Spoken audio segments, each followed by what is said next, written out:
Liar. Everywhere. On netrootsradio.com.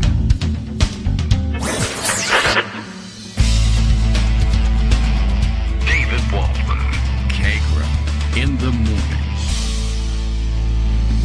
Now, here's David Waldman. Hey, good morning, everybody. How you doing? It is Thursday, March 2nd, 2023.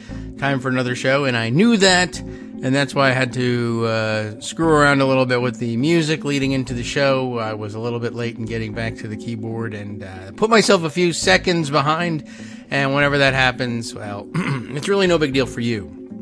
But for me, it's a disaster. One, because, I don't know, I'm compulsive that way, but also editing the show into a podcast and everything is all screwed up, and I don't have it. If I don't have the timing right, I got to mess around with it so that there's a plug and play episode available in case of need for a rerun at some point in the future. And I don't want to have to make Justice readjust all of the breaks. It's all sorts of stuff. So, the part of the show in which nothing gets said got changed. That's not a big deal, right? I think we can all live with that, but I have a feeling a lot of the audience is just as compulsive about some of these things as I am.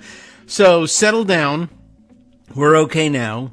Everything should be fine. I've got one eye on the bus and watching my texts to see if there's an "oh no, I missed the bus" text, but I think we're going to be okay. And all right, I don't have any more. I don't think I have any more stories about any more vomiting members of Congress or members of Congress being vomited on. So luckily, we don't have anything like that to distract Greg with. He asked us to wait until Friday.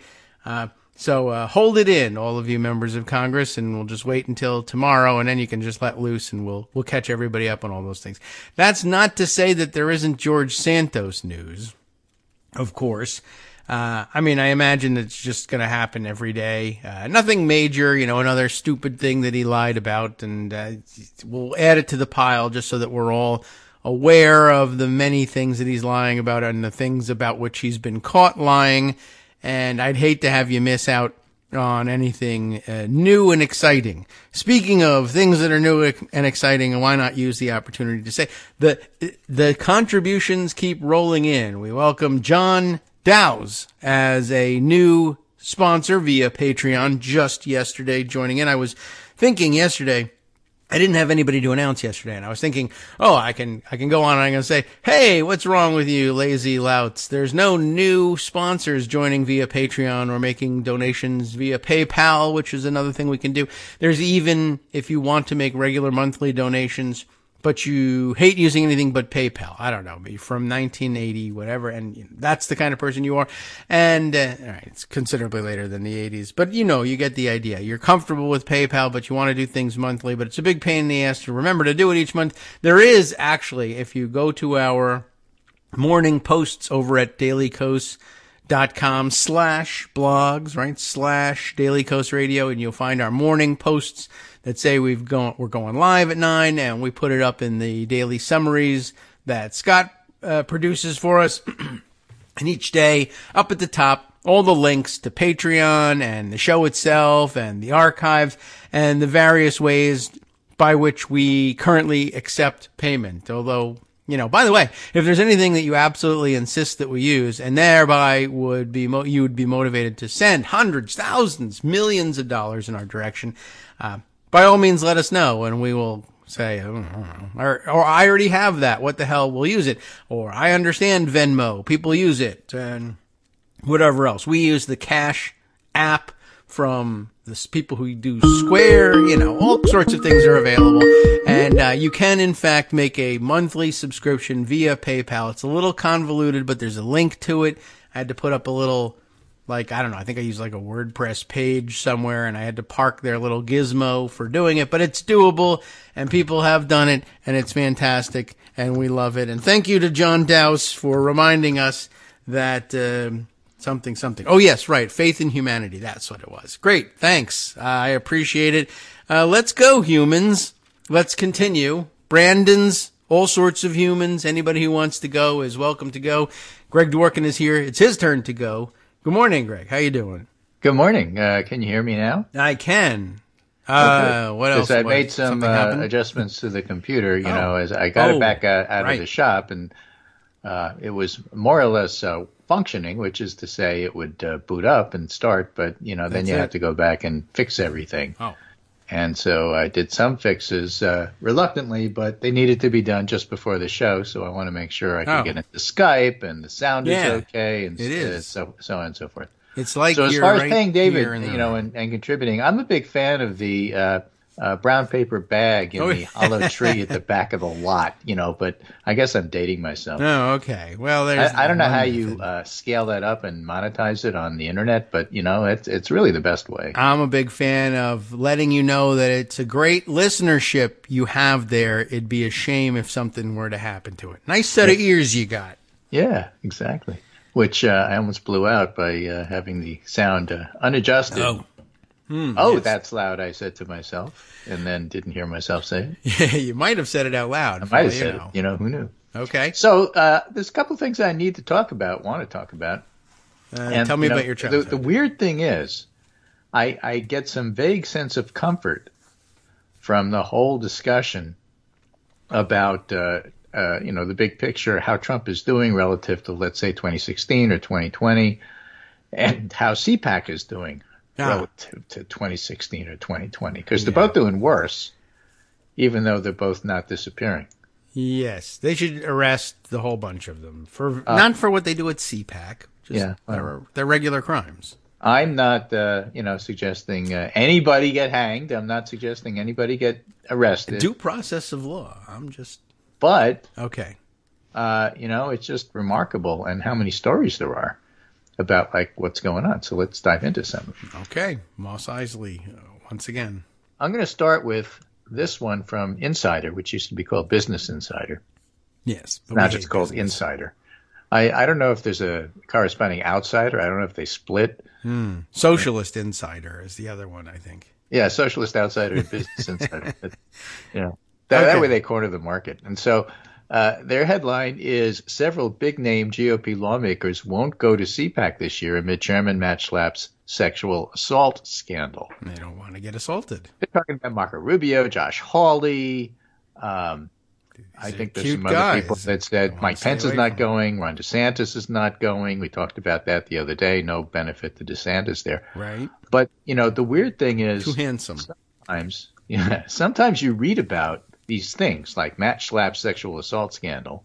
Right. And you go, can't help himself. And the cynic in you wants to say, yeah, but it won't make any difference because LOL, nothing matters and nothing makes it. But it matters. It all matters. And the major reason they're not going is Matt Schlapp's sexual assault scandal. Awesome. That's great. I love LOL, YOLO, something matters. That's all right. Yes, it matters. I can still LOL.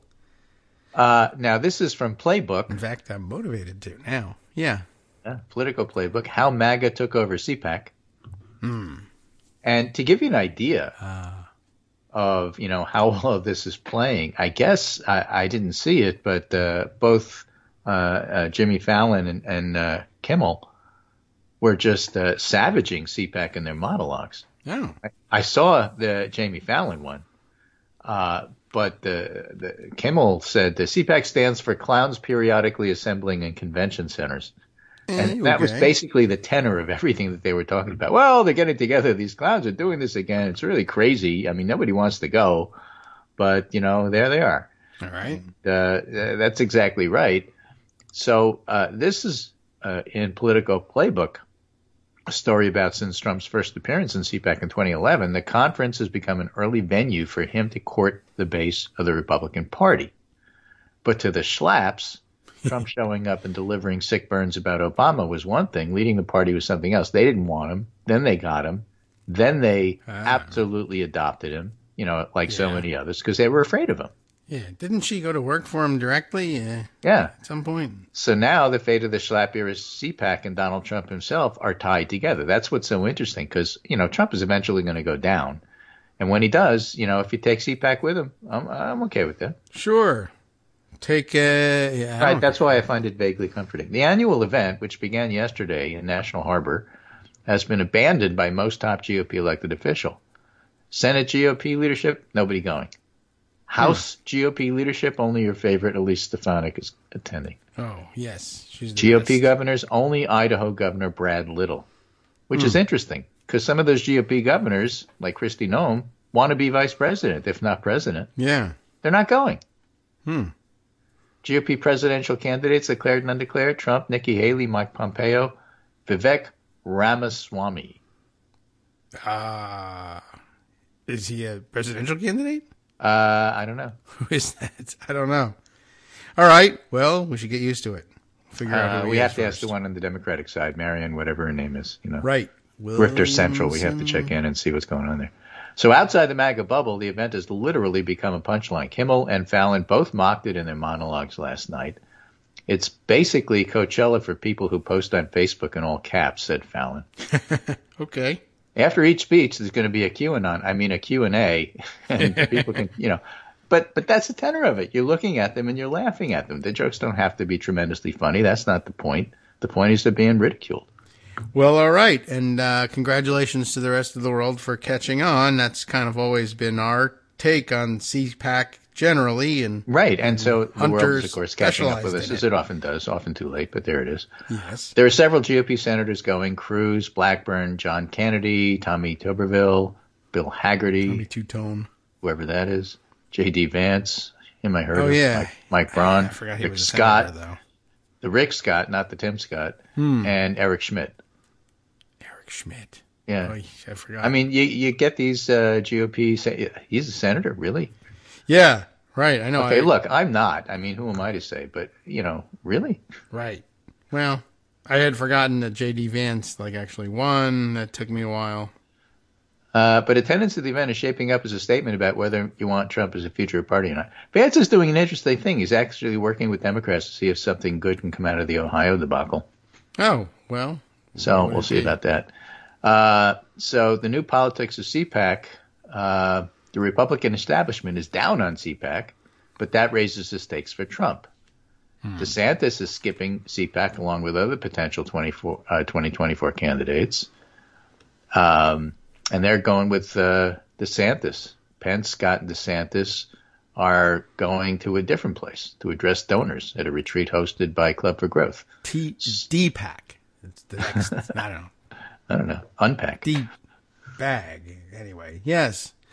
Well, they should go somewhere else. They should establish their own forum. I mean, it's a smart thing to do if you can.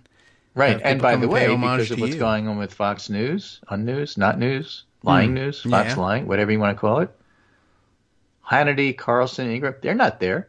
They can't afford to be. Yeah, I guess. They're kind of embroiled in stuff right now. Well, I guess that also means no streaming the thing live for hours on end. I don't understand why Fox isn't there, because for his part, Schlapp is taking issue with the spurt of CPAC obituaries. We've never had such a strong lineup of speakers, he said to the AP's Jill Colvin and Michelle Price. So what I'm saying is, if Schlapp is such a liar, I don't understand why Fox News isn't there, because that's their shtick. That's what they do. That's their lane. All right. Well, they lie. Let it fall apart. I've been waiting for a long time. Liars Conference, why don't they go? They should be covering it. Yeah, maybe they should be covering it end to end finally, but admitting why they're doing it. Right. If there was a professional liars conference, this would be it, Cool. So why not go? So again, this is stepping back, looking at big picture here. This one is in Politico, and it's by Sarah Ferris and Ali Monitor, the reporters. Trump's loosening grip on GOP defines early 24 campaign. The House Republican Conference is showing in real time how the former president's standing inside his party is shifting. There's going to be plenty of stories about how Trump is still ahead. I even got one from Rich Lowry coming up right after this. But there's no question that he's weaker than he was in 2020 or 2016. It's a different dynamic. People know who he is. That's his strength and his weakness. He's never going to grow his support, ever. He's only going to shrink it. The only question is, how shrunk is it? And the basic thing about Trump is, he holds the cudgel of, if you don't play my way, I take my ball and go home. You can't win just with MAGA, but you can't win without it. And that's what he holds over the Republican Party, and that's why they're afraid of him. Well, okay. That's the basic dynamic. And so what do you do? If you're DeSantis, when do you start attacking him or contesting him. If you're Nikki Haley, do you ever do it? Are you angling for vice president, in which case you'll never do it? Or are you angling to beat him? One of these articles, I guess it was the Rich Lowry one, said something about, you got to do Ric Flair here. You can't be the man unless you beat the man. So, you got to go after him at some point. When do you do that? And if you don't, it's going to be Trump. All right. Well, I would say now. Go now. Everybody, all at once. I would say go yesterday. Right. I guess that's true, too. Yeah. This is sort of odd. This is a picture on that Trump's loosening grip on the GOP defines early 2024 campaign. And the picture is of Donald Trump with Jeff Van Drew. Ah, is that who that is? Okay. Okay. You see the picture? I do. Okay. And the weird thing is Jeff Van Drew is dressed almost normally. Yeah, that is odd. Except that his pocket handkerchief has 5 Ku Klux Klan hats stuffed in there. Yeah, that's what it looks like. It's a Klan convention hiding in his breast pocket. Yeah, okay. Very strange. But he's an example because he hasn't been asked to dial up any of his on-the-fence colleagues. He says he's ready to, but nobody's asked him to go try to rally for Trump. Thomas Massie was so eager for Trump's endorsement in a contested primary 3 years ago, the report says, that he ran TV ads targeted at Trump in Florida to win his support. Okay, I see. Yeah, so Massie was campaigning on TV in Florida so that Trump would endorse him. See him on He's not running in Florida. Who is that guy? He says good things about me. I should endorse him. Right. That's in fact, he's from Kentucky, right? So Massey's all but shunning Trump in his comeback campaign now, and he's going with Ron DeSantis as an example. Okay. Well, that is interesting. Yeah, where did he get that jacket, Van Drew? That's just plain blue. Yeah, I've never seen him. It's got to be borrowed.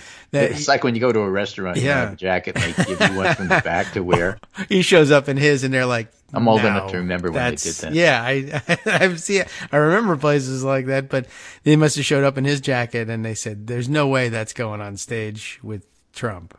That's crazy. I mean, everybody already thinks it's a clown show. You can't wear that. Huh. Right. Few Republicans are willing to openly speculate whether Trump's current tepid level of support on Capitol Hill is an omen. What is clear, and again, this isn't a question of predicting who wins. It's a question of just, sussing out what's the level of support at this particular point in time and trying to figure out what's going on, not predicting who's going to win. You can't do that. It's too early.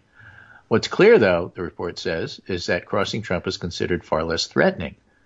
Trump's been crusading since his 2016 election to remake the Republican Party in his image and oust any members who resist. In the past 2 years alone, he sought retribution on GOP members who voted for impeachment, and only 2 of the 10 were reelected last year. Notably, 2 of the 10 were reelected last year. And those who supported a bipartisan infrastructure package. And if Trump wasn't driving the revenge train himself, his supporters waded in on his behalf. House Republicans who voted to create a commission to investigate January 6th attacks saw a surge in primary challengers. Many who won saw their primary margins dive dangerously, even though they were facing underfunded opponents. But that doesn't seem to have driven members toward Trump for political inoculation. And then gives examples. Republican Mississippi Representative Michael Guest. I'm not planning on endorsing anybody. Okay. Too early. And while Trump has the field mostly to himself, few of the GOP lawmakers interviewed said they've heard from him or his team directly. But that's because, his team isn't very good. All right. We know why. Yeah, when is this picture taken? Was this during the 2020 campaign with Van Drew here? I don't know.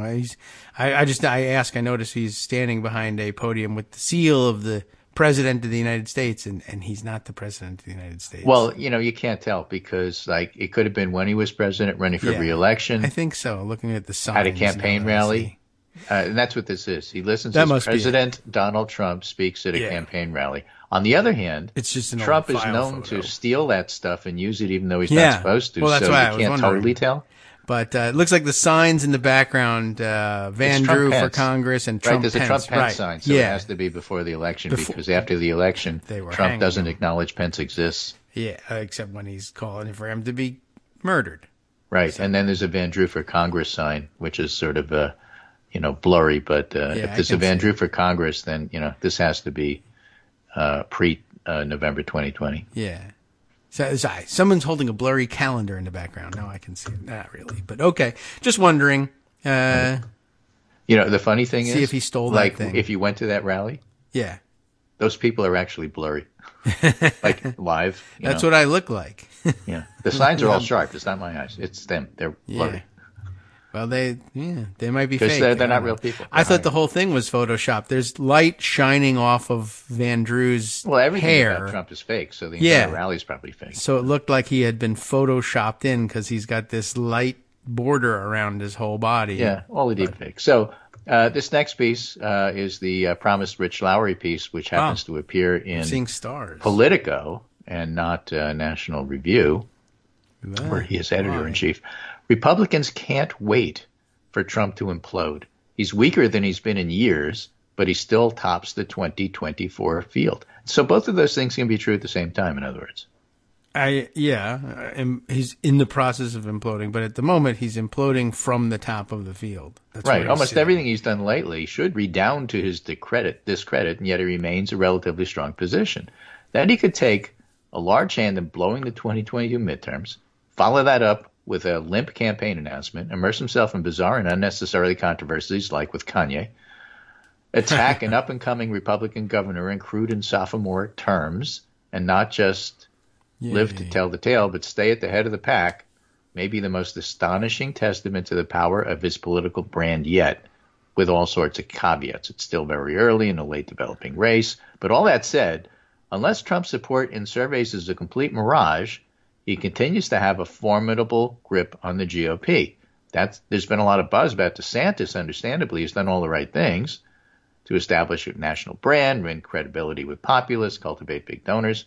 But there should be no mistake regarding Trump's leadership of the party. He can set up like the Texans defending their cannon at the Battle of Gonzales and defy his adversaries to come and take it.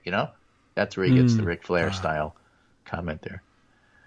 So since he's first entered the race in 2015, Trump has benefited from a natural sense of command, one might say privilege. What he's lacked in policy depth or in dignity, he's made up with his considerable personal force and authority. And, I mean, there's no question about it. Rogues, liars, thieves, and cheats and grifters can be charming.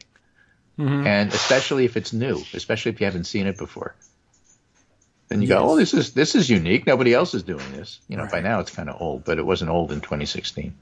Yes.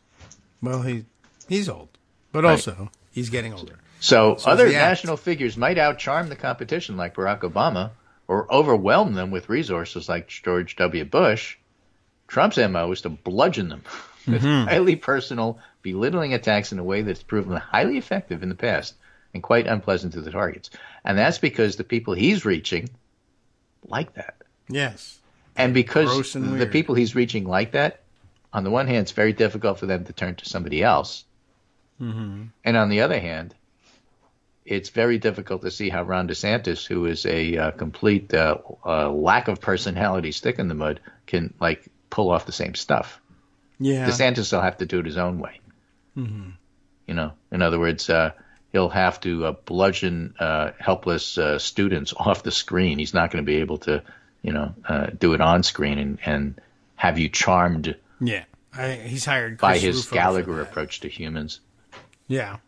He's assembled a team that does that for him. Although what's her name that was his spokesperson for a while is not on the governor's team at this point, but she may be sitting in a campaign office somewhere. And Chris Rufo, he assembles teams of people that do the bludgeoning for him. That's his MO. But yeah.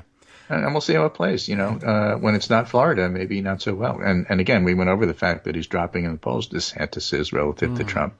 Okay. So we'll see how it plays as people get to know him. So here's the most interesting take when you step back and look at all of that. Mm-hmm. This is it. And it's by conservative Henry Olsen, writing in the Washington Post, who's a decent political analyst. He might even be right about this. Would a large GOP presidential field help Trump? Not necessarily, he writes. All right.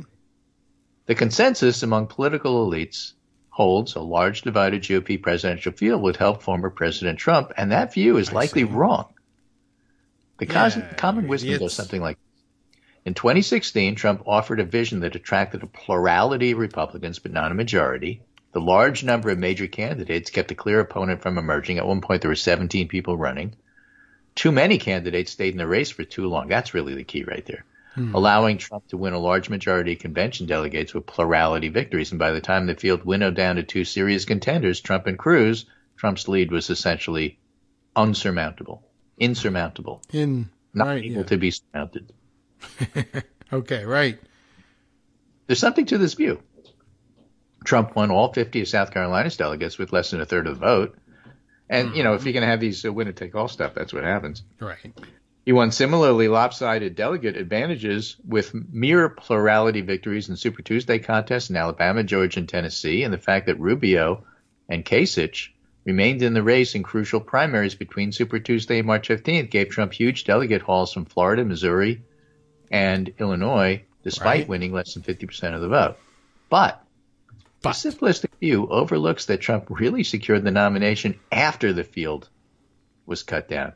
Cruz and Kasich essentially got early outsized delegate victories, and then they could have surged, and they didn't. Yeah. And they didn't drop out. And so instead of facing one person, he faced two, and that's how he won. So, we'll go over exactly how that happened. But it's just not the same as what's going on right now. All right. Well, let's. All right, we'll come back. We'll take a 2-minute break, figure out exactly what happened, and then figure out exactly how we can. Is there any way for us to engineer making sure that it happens in reverse this time? We'll find out. Well, I don't think he's going to win. Okay. Well, he may win the nomination, but I don't think he's going to win the general. Well, okay. Hi, everybody. It's me, David. Let's change things up from the old fundraising pitch for just a minute and talk instead about how you can be a part of our show. If you've got a smartphone or any other electronic recording device, why not sit down and record a segment for us? Read us an important article and give us your take. Read one of your own original essays, or even just give us your commentary on something you'd like to share that's important to you. Then send the file to me at kagrox@gmail.com, and I'll try and work it into the show. Short segments, a few minutes in length, that are easiest to fit in. And of course, I can't always guarantee that I'll be able to play everything, but if you've ever shouted at your radio or TV about something you wish was being covered, here's your chance to change that. Make the show your own. Send your submissions to me at kagrox@gmail.com.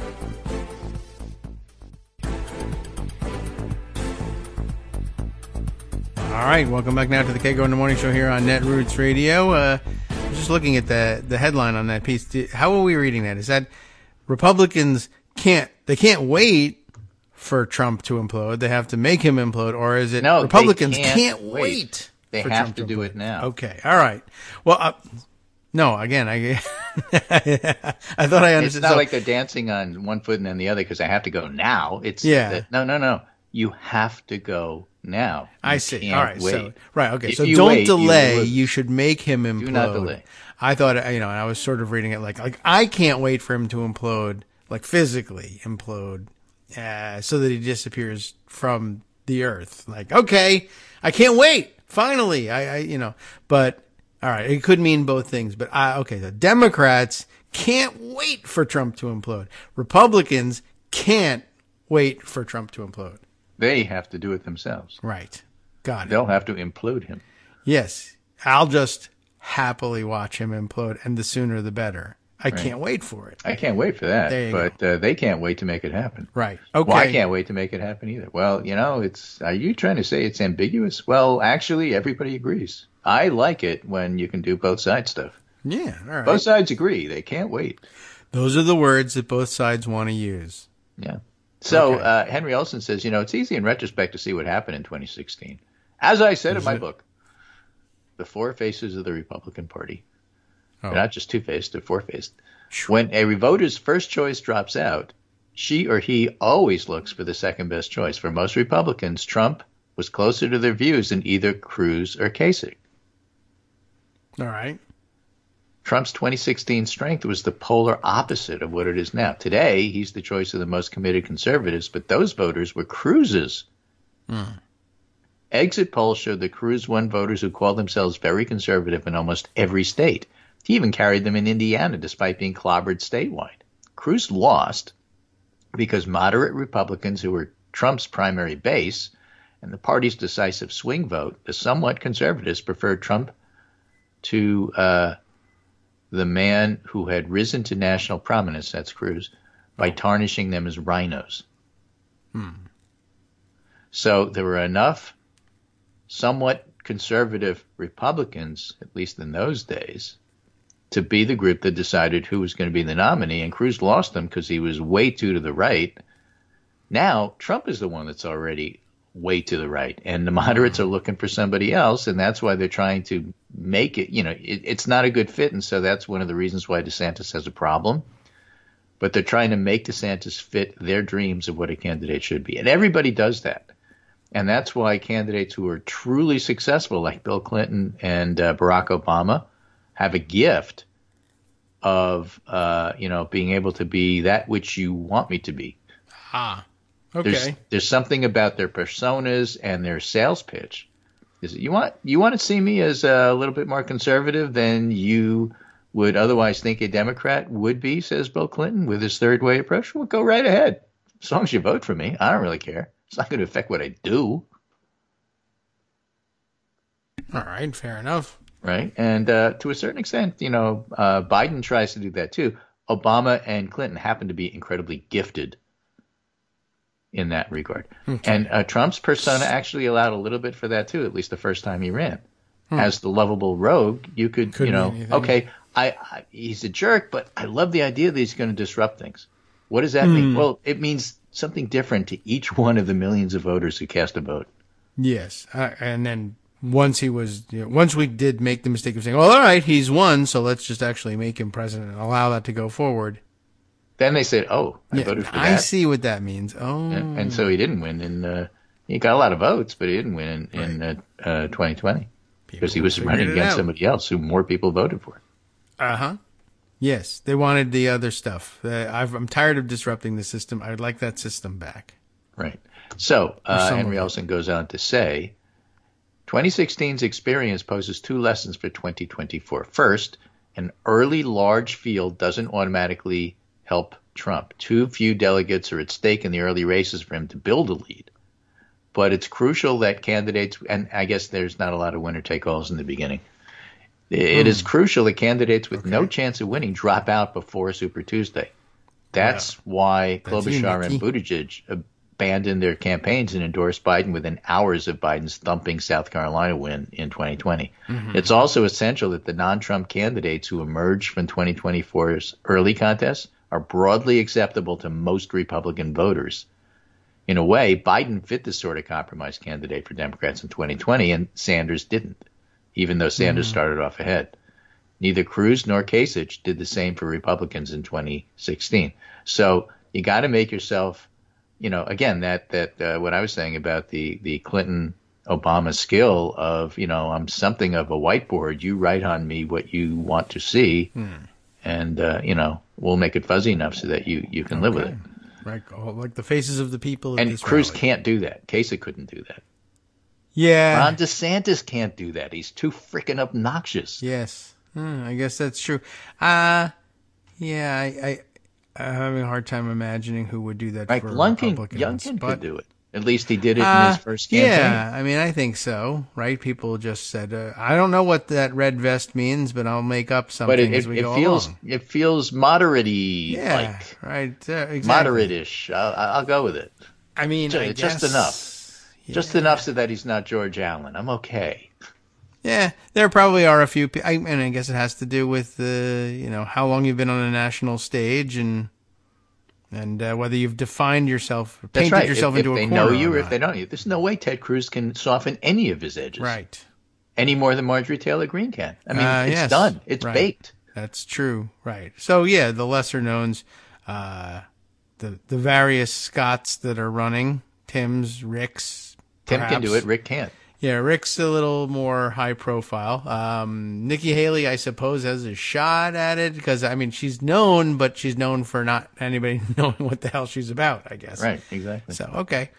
Yeah, all right. I could see that. Whatever. I hope you all have terrible knockdown, drag-out fights with Donald Trump, and he destroys you all and then destroys himself. Right. Thank Interestingly, Olson says the same thing about DeSantis. This poses challenges for each of Trump's potential foes. Governor Ron DeSantis is flying high now because many MAGA-oriented voters like his brash persona. But that brashness rankles many of the more traditional Republicans who remain a large force within the party, even if they don't control it. If DeSantis leans too far towards Trumpian rhetoric and policy, those voters might decide there's not a dime's bit of difference between him and Trump. And so, go with Trump. I guess that's a possibility, sure. All the brash rankling there. Nikki Haley, Tim Scott, they face the opposite challenge. They could rise to relevance by poaching traditional Republicans' first-choice voters. But if they don't gain MAGA-friendly support, Trump would get those second-choice votes from DeSantis, just as he did when the field winnowed in 2016. So Republican elites should fret less about the number of candidates and worry more about the quality, he says. Wow, and I say they should also worry about when you're supposed to drop out, because that's key. Yeah, well, that's quantity. But, yeah, quality of candidates, they should worry about that. And it's been a huge, huge, huge problem for them for several elections in a row. Yeah. For decades. Yeah. They are low-quality people. Before they were this, they were Todd Akins. Before they were Todd Akins, they were, Barry Goldwater. But that's the overall atmosphere right now. I just thought it was worth covering it in a couple of different angles, a couple of different ways, because people are all seeing the same thing. We understand Trump isn't the force that he used to be, but that doesn't mean he's gone away. Could he still win?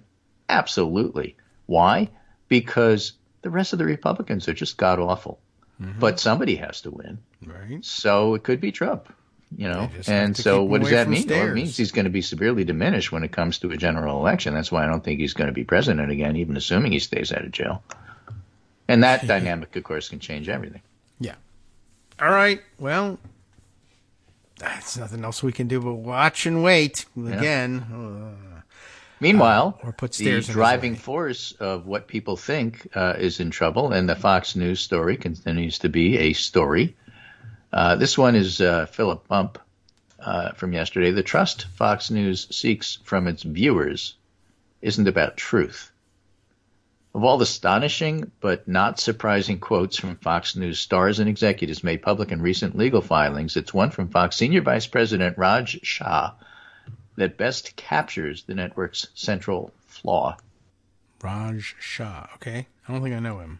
Neither do I. Compared with other revelations about the willingness of the network's employees to give airtime to unfounded claims, it would be easy to consider the Shah quote as unremarkable. Here are on-air stars disparaging the credibility of people they would later interview. But those are symptoms, not the disease. A few days after the 2020 election, Shah reached out to Fox News' communications lead, Irina Briganti.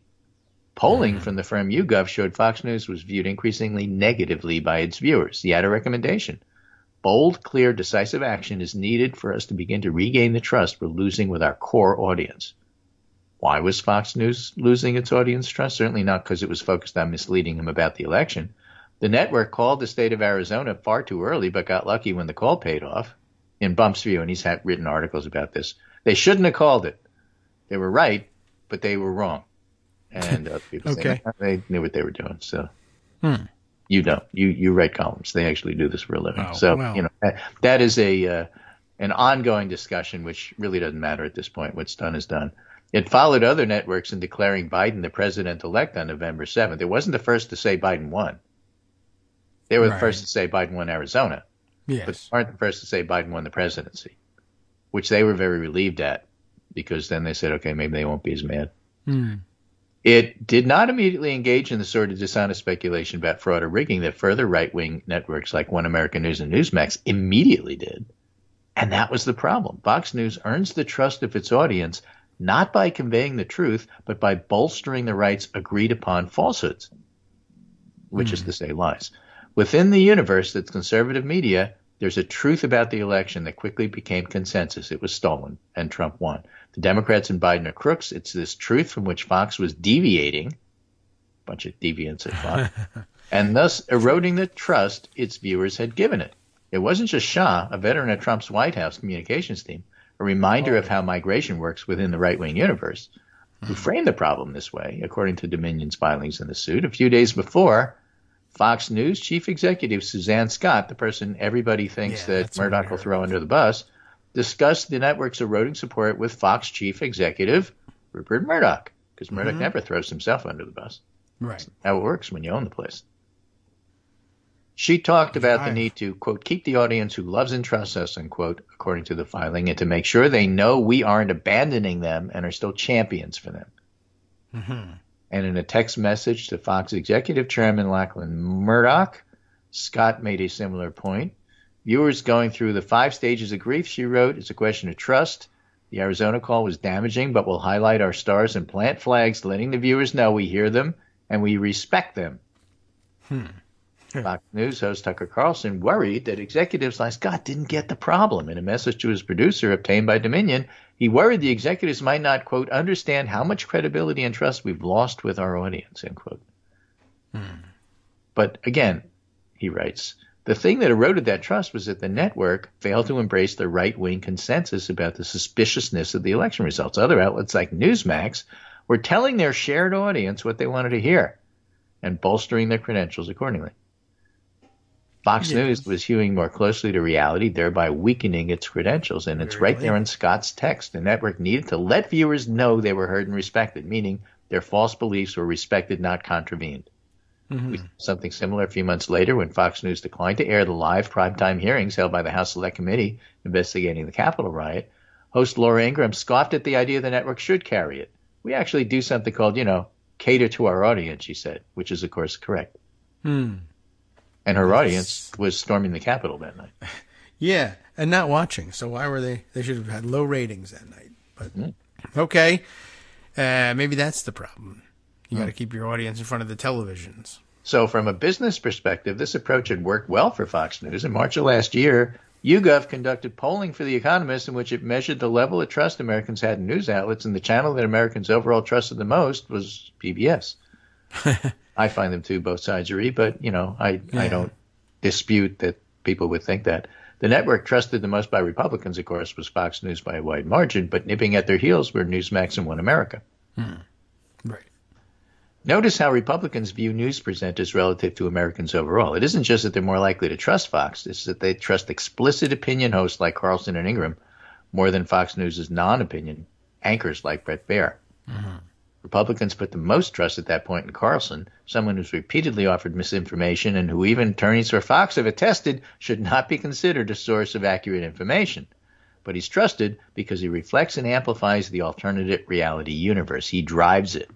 In the contest between actual reality and the inaccurate right-wing worldview, Carlson shows little pause in embracing the latter. Did executives even understand how much credibility the network had lost, he fretted, by insisting on telling its viewers the objective truth? Imagine how jarring that must have been to viewers who had spent 5 years hearing how Trump was correct or that Trump's critics were wrong. There were no Americans more loyal to Trump than Fox News viewers, and now the network is trying to say he lost? How could you trust anything Fox said if it wasn't going to say the one thing that everybody on the right had agreed on? So Fox started saying it more, and Dominion sued. All right. And that's basically what happened. Yeah. And they could have done all of that without diving into Dominion, too, which is unforced error, really, honestly. But what a great result. But because they did, Dominion got all of the discovery, so we learn all of this stuff. There's more stuff. They could have kept all of that hidden if they had just stuck to, Trump won. We don't know why they're lying and saying Biden won. It's become a cliche. Trump says, I'm going to sue you, because he says it like every 15 minutes. Yes, right. And the usual response from our friends and our peeps is, discovery. Yeah. Without, like me, not being a lawyer, really understanding what that means. It just means we get dirt. Now I understand what it means. What I think it means, I love it, especially in summer. If this means what I think it means, I love it. And, oh my goodness, what's going on here? This is Judd Legume writing about it. A new filing by Dominion contains explosive allegations of deeply unethical conduct by Rupert Murdoch during the 2020 election, but according to several campaign finance experts, it also may create real legal problems for Murdoch and Fox News. Follow along if interested, he said, for this thread. Oh, all right. I'm interested. Let's do it. Dominion alleges that Rupert Murdoch provided Jared Kushner with a preview of Biden campaign ads before they aired. As Yes. it turns out, there are no ethical limits to what Murdoch is willing to do to benefit Trump and the GOP. He also may have broken the law. All right. I mean, that's S. not all Ghosh, right. campaign finance law expert, told me a corporation or its agents would be breaking the law if they were to give anything of value, including intangible things like information, to a campaign or its agents in connection with an election. That's the in-kind thing that people often refer to. Yes, in kind, not giving you cash, just giving you things of value. Or While services. Dominion's claims remain an allegation, if proven, Ghosh said it could constitute an illegal in-kind contribution, warranting an investigation and possible enforcement to uphold the law and protect our elections. There's a broad media exception to the prohibition of corporate in-kind contributions, but Rick Hasen, a law professor at UCLA and an expert in election law, says it wouldn't apply because the ads were not shared for the purpose of news gathering or opinion writing.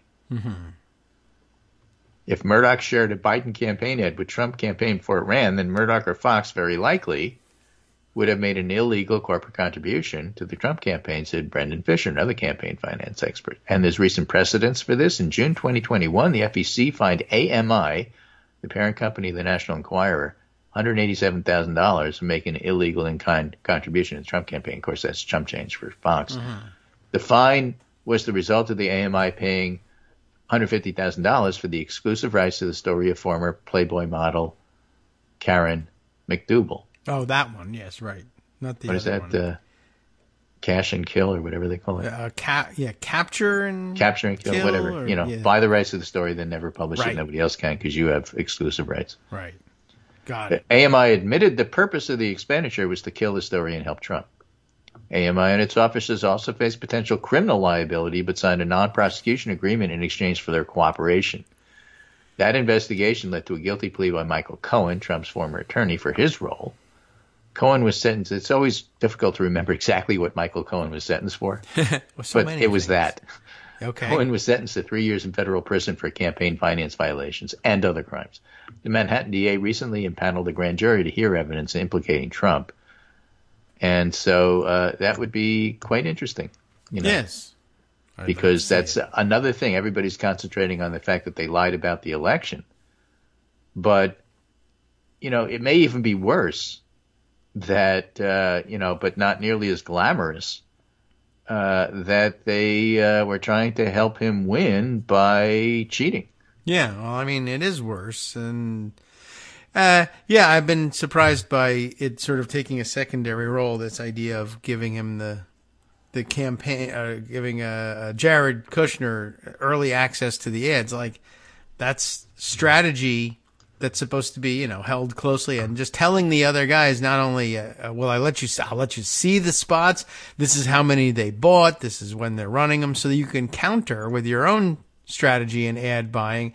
It's extraordinarily valuable information, and I also think they'd be on the hook for some sort of breach of fiduciary duty to the Biden campaign to hold that information in confidence, but. Well, we covered yesterday the fact that board members and Murdoch doesn't own controlling interest. Right, that's true. Can turn around and sue. Yeah, for exposing us to that liability. That's a different fiduciary responsibility Right. thing. So, Fox is in trouble in a lot of different ways. Well, very good. And that's, I think, one of the reasons why they didn't show up at CPAC, as we went over in our first episode, our first segment there. Maybe. They're selling their cameras to pay the $1.6 billion judgment. Right. Well, Matt Schlapp says everything's fine. Yep. And sit on his lap. Yeah. And have a cup of coffee while the world burns. Okay. Man, it's weird out there. It is. It's very weird. It's getting weirder. Yes. Here's another weird piece, which is now for something completely different, but still pretty weird. All right, let's look.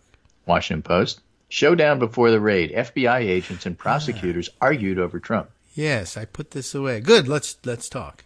An exclusive look at behind-the-scenes deliberations as both sides wrestle with a national security case that's potentially far-reaching political consequences. The date of this is March 1st.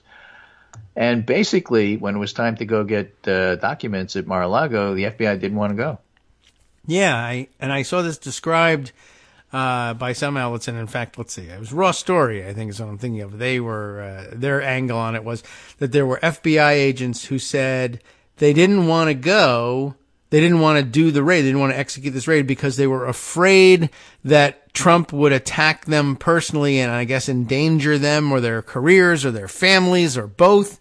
And they were like, let's not enforce the law because that bully will make us scared if we do. Like, it's astonishing. Well, Is that what really came out of it from your reading? Yeah, but the other side of it, though, that's sort of unmentioned here, at least in the part that we've covered so far, prosecutors wanted them to go. That's Department of Justice. Yeah. The FBI, also DOJ, but a different branch. They were reluctant to go, partly because they didn't like the way it would look, but also for the reasons you just said. But who's their boss? The FBI. Yes. Well, there's a director, but then the Attorney General is really. But the director's name is Chris Wray. Yes. The point I'm making. Is he's awful. And a Trump appointee. And he might well have been difficult to them because he's just awful. I mean, yeah, actually, that is an interesting. There's a point at which those two points merge. I understand the idea of being attacked and singled out and targeted. There were, of course, a number of special agents. Maybe the friends of Peter Strzok. Right. They may very well know that. On the other hand, they may very well be friends of Donald Trump, like Chris Wray, who's an appointee, and he'll be singled out for special targeting. They may be friends of the people in the New York office who leaked all the garbage on Hillary. I mean, there's a lot going on there that the FBI needs to clean up. Yes. And I'm just saying, this is all part and parcel of the same thing, and that's what struck me, not so much that prosecutors and agents would disagree about timing. Yeah, right. Well, that's less worrisome. There was a disagreement, though, about whether to do it at all. And I mean, they wanted it. The FBI agents wanted to give them more time and try to cooperate. Fine, okay. They're the ones that have to go in and get up at 6 o'clock in the morning and do it. Yeah, but you're not going to have to shoot your way in. What are you worried about? Hopefully. And if you do, great, terrific. But it's you're not interesting. busting in on Bugsy Siegel, so right. You don't know. Weird, and they're worried about how it looks. And I guess I'm holding that up now in my head, the worry about optics alongside the other optics story we heard in the last couple of days, again being reminded that at the Pentagon, the request to respond to the January 6th riot was viewed through the lens of, well, the optics will be bad. They're burning the place down. What are you doing? This is what you were made for. Yeah, but it looks bad. Arguably, with the FBI, this has been a problem going back to J. Edgar Hoover's day, where it was all about how the FBI looks. Yeah. And that's job number one. Right. Well, they have nice jackets. There's a culture there. Go. Yeah. Well, that's true. And you could argue, our fine FBI agents in modern times don't do that. Well, yeah, they do. Yeah, I guess one, they continue to do but that. They're different than the prosecutors. The prosecutors have their own aggressive, I want to run for something at some point. Do I want to get stuff done? Right, that's true also. Maybe that's what led them to... That's why there's the Sovereign District of New York. Right. But if you're not assigned there, how do you feel about doing these things? Well, it's interesting, and I guess that's what led them to... I guess the compromise position was, all right, we'll go in, but we'll notify them. B, we'll go quietly while he's not there. C, we won't go in with, the FBI windbreakers on. We'll be just dressed in nice business attire and do it low key. I guess I don't know. I haven't read the article yet, and maybe that was discussed. I'm just having this picture of the FBI agents going to Mar-a-Lago to raid them. Mm-hmm. And the maitre d' meets them at the door and says, "You're not allowed here. Let's get you jackets." Yeah, maybe that's why they had to switch into those. And so they put you in the blazers, just like everybody else. Yeah. Although when you get to Mar-a-Lago, the thing usually, the people are arriving in jackets and blazers. They're like, your tie isn't ridiculously garish and patriotically. Well, and they hand out ties as well. So put this on or wear this hat, and all right, fine, we can go in. Well, that's what I have for today, but I will give you this one last piece just because I brought it up earlier. Senate Republicans and Democrats proposed rail safety bill, says the New York Times, weeks after a train carrying hazardous materials derailed outside East Palestine. A bipartisan group of lawmakers has proposed that the Transportation Department impose stricter rules, and J.D. Vance is one of the people who was working on that. Okay. Sherrod Brown and J.D. Vance, both of Ohio, would strengthen notification and inspection requirements. So it'll be interesting to see if something bipartisan comes out of this. It's also co-sponsored by Rubio and Hawley. So it indicates it may be able to get some traction where, like, you have to do 60 votes to do anything. Did you know that in the Senate? Like, you need 60 votes to do something? That's ridiculous. They should do something about that. They really should. How many people are in that Senate? So they think that this might actually pass the Senate, and then you get to the House. And that's the weird part. It's not clear whether the measure can draw support in the Republican-led House. Well, the first question I would have is, well, how many delegates are from Ohio? Oh, yeah. The first thing you do is, if you're a Democrat, is you of course, make sure that you have your own caucus totally in line, and then you go after the Ohio Republicans. Because all you need is enough votes to make it pass. Yes, it's a sizable delegation, Ohio, but it not likely to. You'd have to. You don't need them all. Well, the closer you live to East Palestine, with the winds blowing, maybe the more votes you get. And maybe that's true on the Pennsylvania side. I guess. Oh, yeah. Is it Eastern Ohio, was it? Mm-hmm. Okay. West Virginia is up in there, too, by the way. So that's where you go look for votes.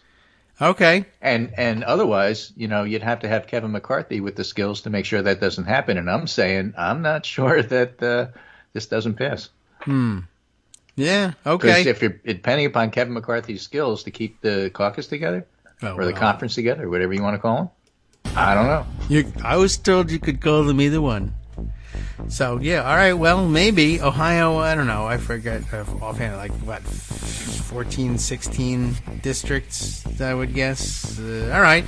So, and you only need to flip a couple of votes if all the Democrats are on board for it, I guess. Well, let's assume that for the moment. Okay. And, we'll go from there. All right, very good. And then we'll come back on Monday and see if it's all fixed. You think it can move that quickly? I don't know.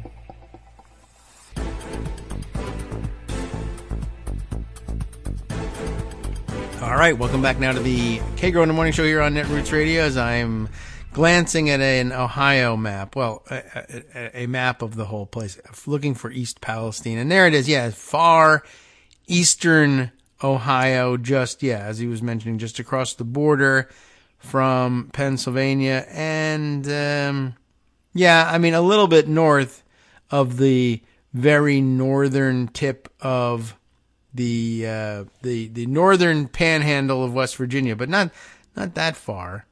Let's see. One of how far would we say that is? I would have to look it up. Let's see. What's a town we're looking for there in, I guess Chester, West Virginia would qualify. Let's look at the directions. We're just going to do a little live map looking here. Chester, West Virginia is a grand total of 34 miles to the south of East Palestine. So, I don't think that there's toxic clouds drifting 35 miles southward, but still, that whole area, you might be able to get people involved and interested from there. And not the most populous region necessarily of Pennsylvania, but there are certainly votes to be had. All right, all a possibility. It'd be interesting to see how that plays out. And it's hard because it's awfully difficult not to be suspicious of the particular Republicans who are throwing their support behind this. Makes you think, oh, well, they would simply, what they're looking to do is get on the stage along with Biden himself in announcing this aid, but then use it as a platform to directly attack him and blame him for the accident. And it's hard to believe that Josh Hawley, for instance, that's not what he's about in joining in this. J.D. Vance, possibly. There's a possibility that he's in it for the right reasons as he actually represents Ohio. So we'll see. All right. Let's see. Greg has sent down a few more suggestions for further discussion on Fox and such. Let's take a look at that. Why not? Article based on decline of Fox News and money. So two great things that we all love. And the third is that it's written by Greg Sargent, which is another thing we love about an article like this. Let's take a look at this. And by the way, are you all seeing the same thing? Is this Chinese, I think, shopping site Temu, Temu, all over your banner ads, or is it just me? I mean, I haven't bought anything from them, and I don't think I've been talking about or typing about, gosh, I'd love to buy cheap garbage from China. I mean, my lifestyle might be indicating that, I guess, at some point, but I don't know. I'm weirded out by this. First of all, how heavily they advertise. Second of all, I think I've mentioned them before, that some of the items I'm actually intrigued. Like, I'm going to click on this and find out what the hell is this thing. You know, and that will just, and maybe I did once and that's why it never went away, but it's a huge mistake. Here's one. I'm sorry, I'm distracted from the story that I was supposed to read. But there's an object. They're displaying 3 of these objects, and I can't even guess what they might be, but it is tagged with the little, each of these things are like, they're displaying how little they cost or how much of a discount they're giving on these items. And this very intriguing, it's not an intriguing looking item. It looks like it could be anything. I don't know. Does it squeeze the end of the toothpaste out of a toothpaste tube? I have no idea. Little plastic thingies. But it's tagged with the very exciting price drop of minus 1%. Wow. 1% off sale. I can't wait to go. I mean, and maybe it's a conscious thing. Like, they're going to see how many people click to find out who the F offers 1% off of anything. And what are these things anyway? I don't know. Well, anyway. All right. Yeah. And I mean, it makes sense. Greg is saying I get ads for computer stuff. And that's because, of course, you've been in the shop. You probably were Googling up a bunch of stuff that indicated it. This is just, I think they're probably just bulldozing everybody, and it's just a general campaign and throwing them on there. And if they don't have anything specific to serve you based on your searches, they'll just give you this garbage. But I might have clicked on something before. They have things in here that are like crazy low prices, and I assume that these are the things that are getting you to click on stuff. And I don't know, just wondering. And I don't need an answer. What I need is to go on to Greg Sargent's piece here, the opinion piece. And what the hell is it? It is, finally, Democrats appear ready to wage war on Fox News. And that does sound pretty interesting. Let's go find out what the hell that's about. Even though there's now a banner ad on top of my screen that makes me want to go and look at that instead, which I think is an electric vehicle of some kind, and it's very weird looking and fun. What does Greg Sargent have to say? Let's concentrate here and get through the day. For years, Democrats have been deeply conflicted about Fox News. Dun, da, da, da. All right, so there you go. At times, they've shunned the network as an irredeemable source of disinformation, boycotting it or banning it from covering Democratic presidential primary debates. That's all true. But such efforts have been temporary. They have tended to resume appearing on the network and have reverted to treating it as more or less a news channel, albeit a hostile one. I think that's quite correct. Now, however, it's becoming clear that interacting with Fox News as a news outlet is, in any sense, is no longer an option for Democrats.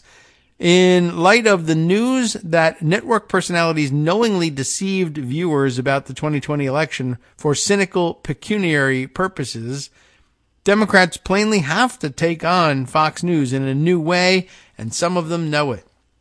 That's good. I think this reads like Greg Sargent's conscious bolstering of the Democrats who have been willing to say, yeah, we really have to do something about it, which is absolutely fine. Certainly perfectly within his rights in the opinion side at that. But yeah, I mean, it's good. And I appreciate that that's the way he works. And this is a message that he thinks more Democrats need to carry forward. And so look, here's news. You can get yourself mentioned in by taking the right side on this subject. I don't think we've ever had a moment like this where a major news network has been exposed as deliberately deluding its viewers or readers, Senator Chris Murphy of Connecticut told me. This is a seminal moment in the history of mass media, and we needed to treat it that way. I think that's right. But what should that look like? This week, Senate Majority Leader Charles E. Schumer, that's Chuck Schumer to the UME, and House Minority Leader Hakeem Jeffries signaled an aggressive posture in a letter to Fox News founder Rupert Murdoch. The two New York Democrats demanded that the network get star anchor Tucker Carlson and others to recant their lies about the 2020 election on the air. The letter said, "Though you have acknowledged your regret in allowing this grave propaganda to take place, your network hosts continue to promote, spew, and perpetuate election conspiracy theories to this day." People love the word spew when it comes to these describing how the information is conveyed. I don't know what's so attractive about that. This might be the first time that the Democratic congressional leadership has formally labeled Fox News content propaganda. The term is entirely apt, as newly revealed texts from Carlson and other on-air personalities and executives demonstrate they feared that telling their audience the truth about the 2020 vote could cost them a disastrously high number of viewers. Instead, Fox News personalities kept lying about it while executives looked the other way. Carlson even rage texted that a Fox News reporter who fact-checked President Donald Trump's lies about Dominion voting systems and the ballot count should be fired for, quote, measurably hurting News Corp's stock price. The texts, which emerged in Dominion's defamation lawsuit against Fox, also show that Carlson and host Sean Hannity agreed that the channel's accurate call of Trump's loss in Arizona threatened its brand. Murdoch himself admitted in a deposition that Fox News had failed to do enough to prevent its personalities from pushing lies about the election. In short, the network deliberately sought to keep its viewers captive in its propaganda bubble to keep ratings up and revenue flowing. Given these revelations, doesn't that oblige Democrats to adopt an approach commensurate with the reality that Fox News is systematically and concertedly deceiving millions of people? Something jumped because more Temu ads got in the way here. Where did that go to? Okay, yes.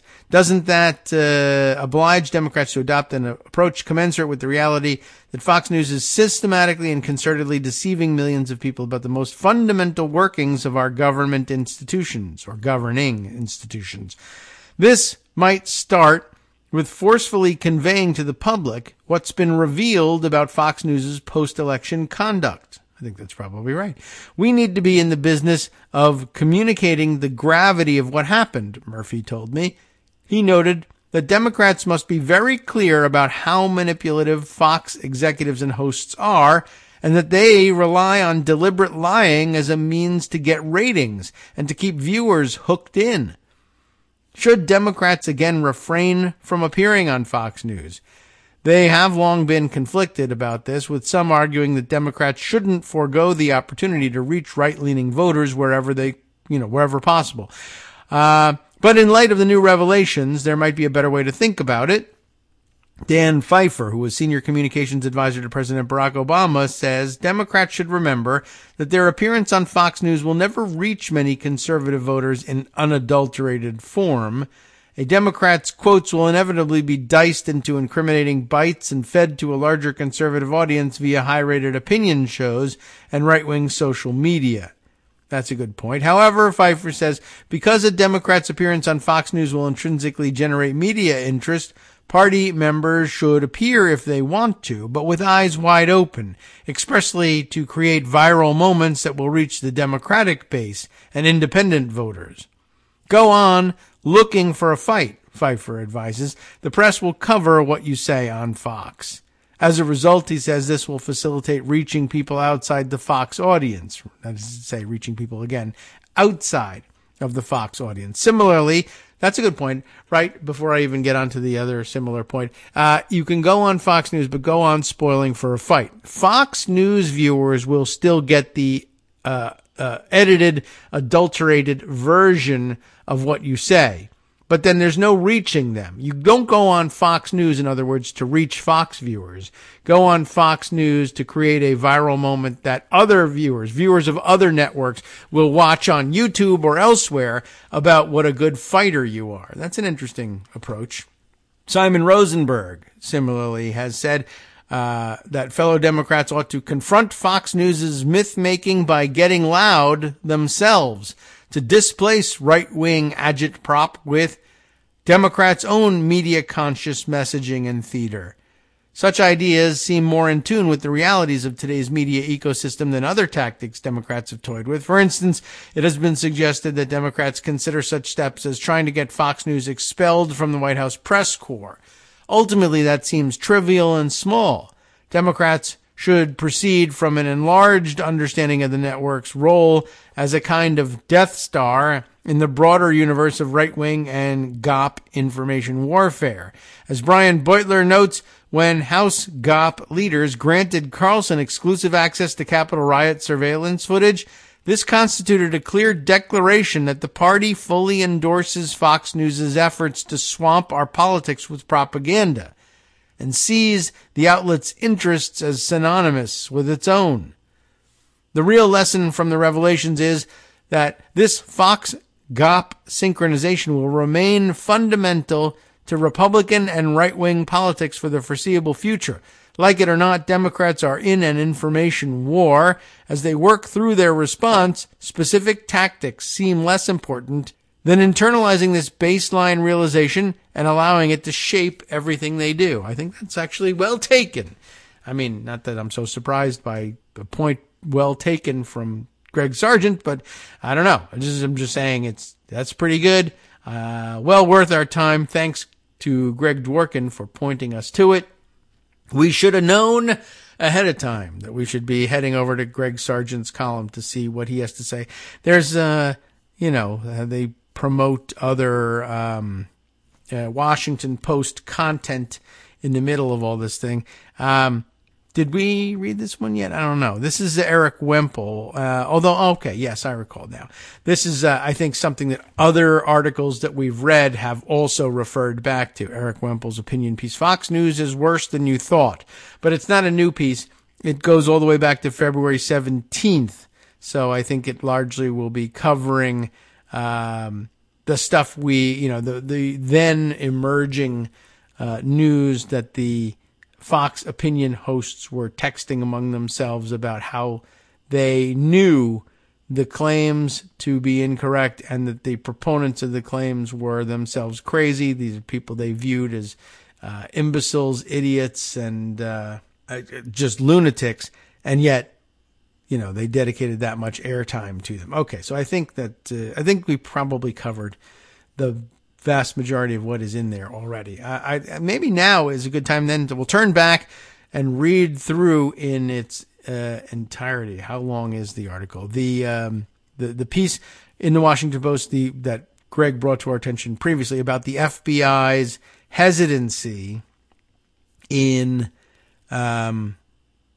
conducting the raid at Mar-a-Lago, and it occurs to me I'm pretty sure I saw this last night, I think, on Mastodon, and people pointing to the Raw Story version of it. And right, they just went straight at with their headline. I'll have to dig it up. I'll give myself a note to look for the Raw Story version of things. But they went right at the fear that FBI agents were expressing about becoming targets of Trump's wrath, so to speak, if they went ahead or participated in the raid. And I'll have to pull that up. But for now, I think the way to go is to read through the Washington Post more lengthy exposition of what happened here. Showdown before the raid, they call it.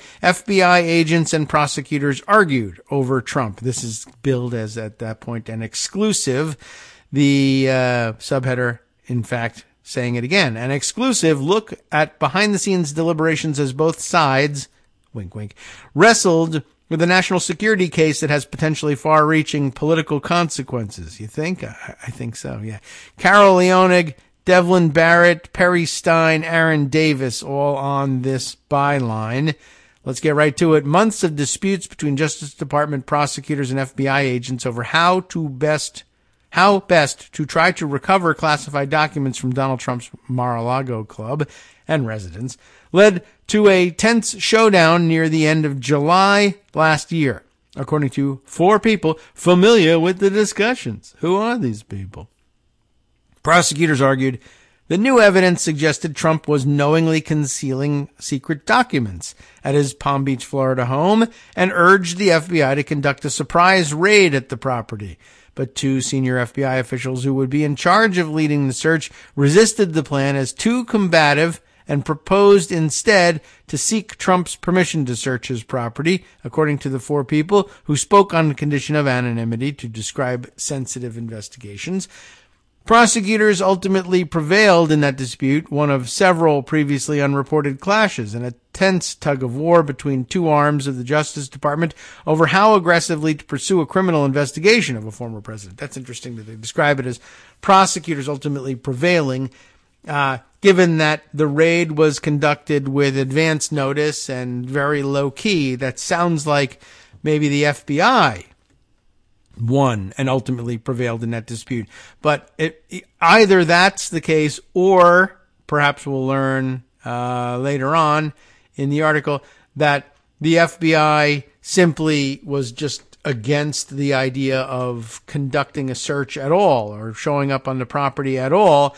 And the fact that they finally did get them to conduct even a search with advance notice and scheduled so that it would have happened in a time when Trump was off the property, etc. Maybe that was the victory. They got them to agree to the search at all. It's important to know how aggressive they were in their, it's not aggression unless,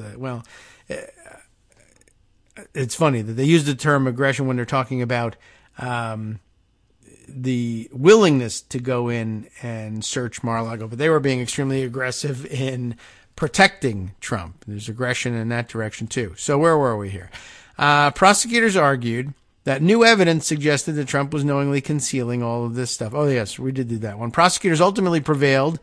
One of several previously unreported clashes in this tense tug-of-war between, again, the 2 arms of the Justice Department. The FBI conducted an unprecedented raid, and they're using that word, too, and that's questionable at best. That was a word that Trump really wanted to use to describe things, but it was not only was it conducted subject to a warrant, but it was conducted subject to pre-negotiated terms and scheduled for when Trump was off premises. But they go back to this. And, in some sense, I'm not opposed to using the word raid either. It should have been a raid. They should have been kicking doors down. There was secret stuff there. And I guess, one thing that's rather amazing is despite the fact that they said, hey, we're coming and we're coming with a warrant and we'll do it while you're not there and we'll minimize inconvenience, et cetera, but we're looking for secret documents and we know you have them. I'm surprised that more things weren't moved, hidden, destroyed, et cetera. And maybe they were and we just don't know about that yet because they were. But that's probably why the more aggressive prosecutors said, no, let's do this by surprise.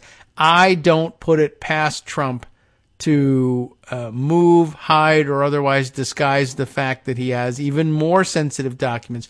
But why not all of them? Well, mostly because Trump is pretty much incompetent. But one wonders whether there's stuff even worse still hidden somewhere because they didn't go in by surprise. All right. So where were we? Right. The tug of war, et cetera. The FBI conducted an unprecedented raid on August 8th, recovering more than 100 classified items, among them a document describing a foreign government's military defenses, including its nuclear capabilities. Starting in May, FBI agents in the Washington field office had sought to slow the probe, urging caution given its extraordinary sensitivity, the people said, which is interesting. I see what they're saying, whereas I'm saying, well, what about the extraordinary danger urges dispatch, not caution. It's a lunatic president with perhaps no understanding whatsoever of the grave dangers posed by his cavalier, careless handling of, or perhaps knowing, cunning handling of secret documents, and the longer we wait and the more cautious we are, the greater the danger. I guess that's what the tug of war was. All right, let's see. Some of these field agents wanted to shutter the criminal investigation altogether. In early June, after Trump's legal team asserted a diligent search had been conducted and all classified records had been turned over, according to some people with knowledge of the discussions. And that's something to be bring up at people's annual performance review. You're an FBI agent. The biggest liar in the world told you, I don't have any more documents. And you were like, okay, he says he doesn't have any more documents. And then when we looked, there were 100 more. You're the worst FBI agent ever. You know, you want to worry about your career and being targeted by Trump? Worry about being targeted by management at FBI for being a terrible agent. The idea of closing the probe was not something that was discussed or considered by FBI leadership and would not have been approved, a senior law enforcement official said. This account reveals for the first time the degree of tension among law enforcement officials and behind-the-scenes deliberations as they wrestled with a national security case that has potentially far-reaching political consequences. The president was a spy. That does have some far-reaching political consequences. You're right about that. The disagreements stemmed in part from worries among officials that whatever steps they took in investigating a former president would face intense scrutiny and second-guessing by people inside and outside the government. However, the agents who typically perform the bulk of the investigative work in cases and the prosecutors who guide agents' work and decide on criminal charges ultimately focused on very different pitfalls, according to people familiar with their discussions. On one side, federal prosecutors in the department's National Security Division advocated aggressive ways to secure some of the country's most closely guarded secrets, which they feared Trump was intentionally hiding at Mar-a-Lago. On the other, FBI agents in the Washington field office urged more caution with such a high-profile matter, recommending that they take a cooperative rather than confrontational approach.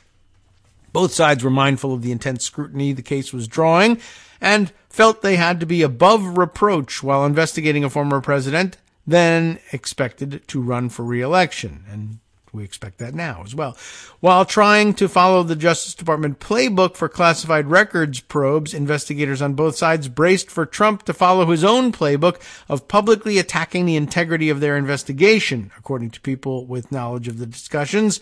The FBI agent's caution also was rooted in the fact that mistakes in prior probes of Hillary Clinton and Trump, both, had proved damaging to the FBI, and the cases subjected the Bureau to sustained public attacks from partisans, people said.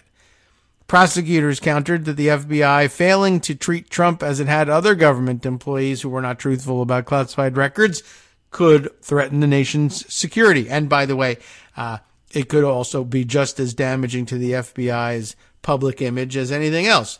Treating him with kid gloves while beating up on other people could lead people to, maybe mistrust the FBI a little bit. As evidence surfaced suggesting that Trump or his team was holding back sensitive records, the prosecutors pushed for quick action to recover them, according to the people familiar with the discussions. While the people who described these sensitive discussions disagreed on some particulars, they agreed on many aspects of the dispute. Spokespeople for the Justice Department and the FBI declined to comment for the story. Attorney General Merrick Garland, asked about this report at a Senate hearing on Wednesday, said he could not describe the investigation, but added that in his experience as a prosecutor, there is often a robust discussion, and it's encouraged among investigators and prosecutors. It's not unusual for FBI agents and Justice Department prosecutors to disagree during an investigation about how aggressively to pursue witnesses or other evidence. Often, those disagreements are temporary flare-ups that are debated, decided, and resolved in due course. By the way, I'm just guessing here, but my guess is that when there are arguments about it, it's usually, I would bet that it's usually the agents pushing for the more aggressive approach and the prosecutors saying, whoa, wait a second. I think you'll jeopardize our case. We need to look like we conducted this whole thing on the up and up. and as professionals and with due deference to the fact that it's a former president, etc., I would imagine that it's unusual that the roles are reversed in this way. All right, well, we're a couple seconds behind in bringing in our music, so we'll exit a little earlier in the music than you're used to hearing, and that will create all sorts of editing problems for me, in about half an hour from now. But in between, more on this after this break.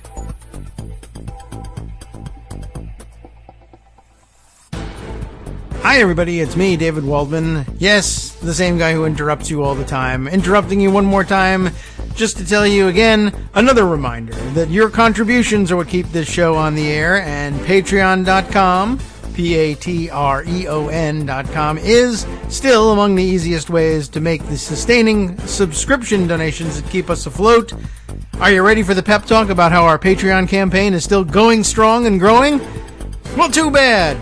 Yeah, the plain fact is we actually are headed in the wrong direction, and whereas we once had about 175 monthly patrons, we're now actually down below 150. Time to recruit some more. Not exactly the kind of news I wanted to share, but there it is. For those of you in a position to support the show, Patreon.com does make it easy to make those secure, recurring monthly contributions to do so. Patreon.com/KagroX gets you straight to our donation page. We've been through a lot together. The worst of the pandemic, we hope. The worst of the insurrection, we hope.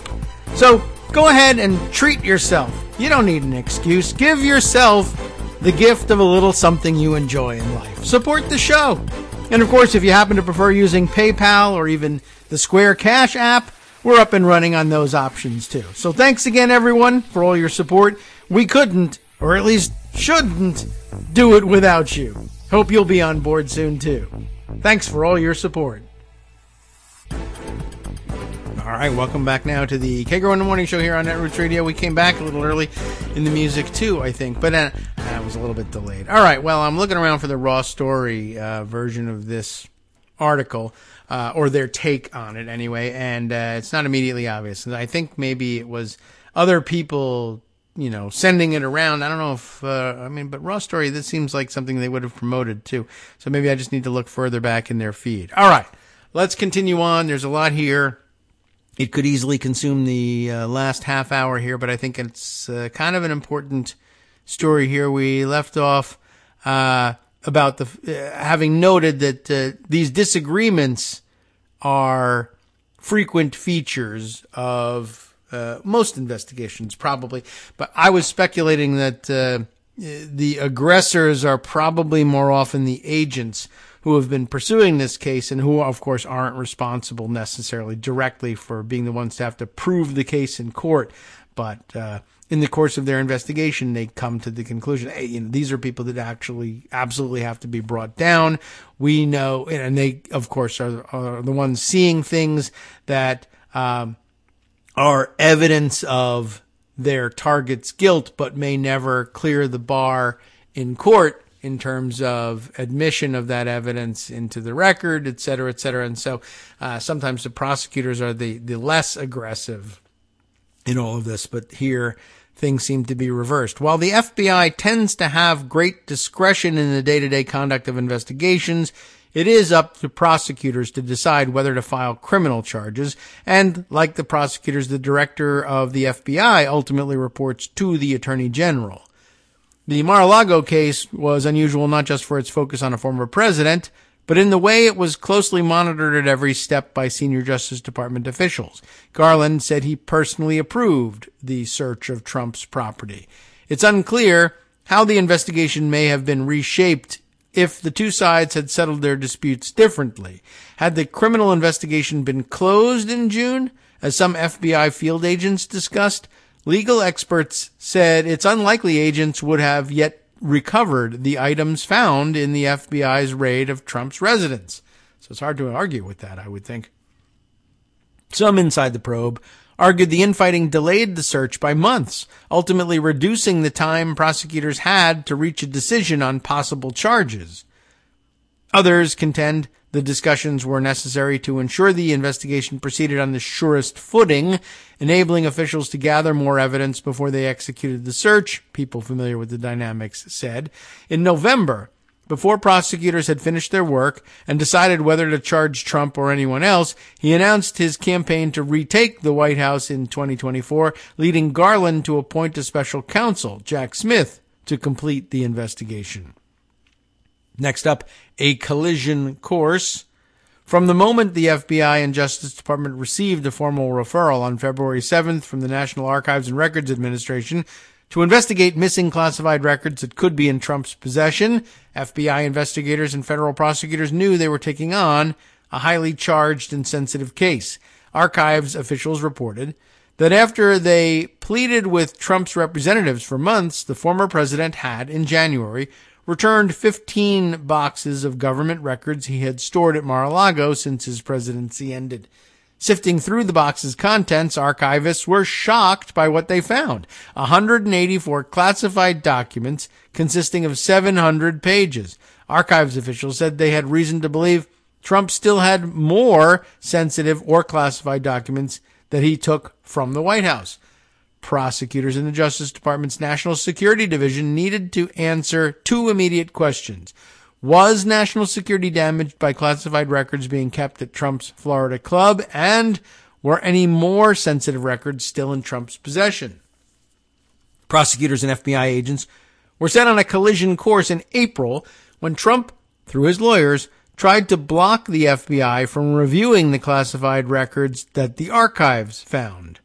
That set off alarm bells for prosecutors because it signaled he might be seeking to hide something, according to people familiar with the case. In preliminary interviews with witnesses in April and May, including Trump associates and staff, investigators were told of many more boxes of presidential records at Mar-a-Lago that could contain classified materials, similar in packaging to the boxes shipped there from the White House and to those returned to the archives in January, the people said. The prosecutors and FBI agents began clashing in previously unreported incidents in early May, the people said. Jay Bratt, the prosecutor leading the department's counter-espionage work, advocated seeking a judge's warrant for an unannounced search at the property to quickly recover any sensitive documents still there. Yeah, usually, really with anybody else, not only is it an unannounced search, but it's like probably a no-knock raid because of the exigent circumstances. Somebody who has extraordinarily sensitive material, every reason to know that they have that material, every reason to know that they'd be in huge trouble if they were found in possession of that material, and every reason to know that destroying the material before it's seized would be advantageous to them, legally speaking. Of course, they could be charged with obstruction, but at least they would never be able to prove in court what they actually had in their possession, which would be 10 times worse in their view. So that usually leads to, surprise raids, not prearranged raids. The prosecutors and FBI agents began clashing over that. Of course, the FBI often conducts raids of properties without advance notice when investigators have reason to believe evidence is being withheld or could be destroyed. Some prosecutors saw guideposts in a related case a decade earlier when Army General David Petraeus, remember him, lied to FBI agents about whether he had given classified information to a book author with whom he was having an affair. Agents executed a search warrant at Petraeus' house and retrieved a cache of notebooks in which the prominent general improperly had stored extensive amounts of classified information. But FBI agents viewed a Mar-a-Lago search in May as premature and combative, especially given that it involved raiding the home of a former president. That spring, top officials at FBI headquarters met with prosecutors to review the strength of evidence that could be used to justify a surprise search, according to two people familiar with their work. Encountering resistance, Bratt agreed for the time being to subpoena Trump. On June 3rd, Bratt and a small number of FBI agents visited Mar-a-Lago to meet with Trump's lawyer and collect any classified records the Trump team had found to comply with the subpoena. That day, Trump's lawyer, Evan Corcoran, handed over an expandable envelope containing 38 classified records and produced a letter signed by another lawyer, Christina Bobb, asserting that a diligent search had been conducted and all classified records had been turned over. We know what happened with that one, of course. But, yeah, I'm sure the FBI agents were saying, well, one, you better be sure you're right, and two, what are the odds that the guy, a former president, is really going to use our heads up to him by subpoenaing him to destroy documents that are incriminating to him? And they might have asked after the fact, yeah, so what are the odds given that when we searched again, I mean, on the one hand, you say we read the situation wrong by saying we want to close down the investigation because, after all, we asked about documents. They gave us some, and they said, that's it. We searched, and there's no more. Other people didn't believe him and said, I think if we do our own search, we'll turn up a lot more. And they were right, and they did. But it does make you wonder, one, if they were worried about documents being destroyed, why weren't these documents destroyed? And then you start to wonder, well, because of how stupid and incompetent Trump people are, isn't it really possible that there were documents destroyed and we may never find out just how bad the situation really was as a result? And they either never got around to or just didn't think they had to worry about the few documents that were found. And some of them were extremely alarming. But you know what? I mean, I'm kind of thinking that maybe the more likely was they didn't destroy anything. They just were like, we just think we'll get out of this somehow. And then there'll be no consequences, which is equally bad, especially if there really are no consequences. Why would the FBI argue for no consequences in this situation? Anyway, let's see. Some FBI field agents then argued, we left off, of course, by noting that they subpoenaed the documents. They went to collect them. They got some 38 records. That's when they got from Evan Corcoran the letter signed by Christina Bobb. Some FBI field agents then argued to prosecutors that they were inclined to believe Trump and his team had delivered everything the government had sought to protect, and said the Bureau should close down its criminal investigation, according to some people familiar with the discussions. But they said national security prosecutors pushed back and instead urged FBI agents to gather more evidence by conducting follow-up interviews with witnesses and obtaining Mar-a-Lago surveillance video from the Trump Organization. In other words, I guess the fight was, well, gee whiz, Phil, we subpoenaed the man, and this is what he gave us. What do you want us to do, torture him? And the FBI, that was the FBI agents, and the prosecutors were saying, well, look at it this way. If he's got nothing to hide, he's got nothing to hide. He always uses this line. He'll have no objection to further search if he's got nothing to hide. But tell you what, he says that they conducted a diligent search. There would be surveillance video of this diligent search, right? So let me see it. Show me that you did the diligent search that you did. That was a good move on their part to try to move the ball forward, because otherwise it's just a he said, she said situation and nobody knows what to do. Well, you say there was a diligent search. I say, show me evidence of the diligent search. They say, we gave you a letter that swears there was one, and the person who signed it could be in trouble if there really wasn't one. Yes, that's true. They could be in trouble, and they might really be in trouble because we intend to find out whether there really was one or not. The letter doesn't tell us that there was one. The letter, finally, someone understands the way the Trump world works. The letter says that you say there was one. That doesn't prove that there was one. What the letter does is tell me who to prosecute if I find out there wasn't one. But I haven't found out whether there was or wasn't. Christina Bobb saying that there was a search means what? It means Christina Bobb says what needs to be said in order to get us out of their face. The videotape is what will tell me whether or not there was a search. And, coincidentally, will tell me whether or not Christina Bobb is a liar. I mean, I think she is, but I can prove it if she says there was a diligent search and there's no video evidence of a diligent search. Compromised position. The FBI field agents, I think, at that point have to say, well, I mean, I guess that's true. If there was a diligent search and we're right and we should close down the investigation, these tapes will bear that out. and will vindicate our position. I think we have to agree to go ahead and go along with this request. And lo and behold, the tapes revealed the opposite. So there you go. That's pretty interesting. The government sought surveillance video footage by subpoena in late June. It showed someone moving boxes from the area where records had been stored not long after Trump was put on notice to return all such records, according to people familiar with the probe. And I imagine that might have engendered some discussion there too. Well, we gave them the heads up, like you said, being really cautious. And look what happens. They immediately start removing records, which is the reason we wanted to do this raid by surprise. Whereas the other guys could have said, the other side could say, well, you asked for a diligent search. And they're moving the box by taking it to someplace with a nice table and a comfortable chair where they can do a diligent search of the contents. That doesn't mean they're flushing the contents down the toilet. Well, we don't know. Let's see the rest of the surveillance video, I guess.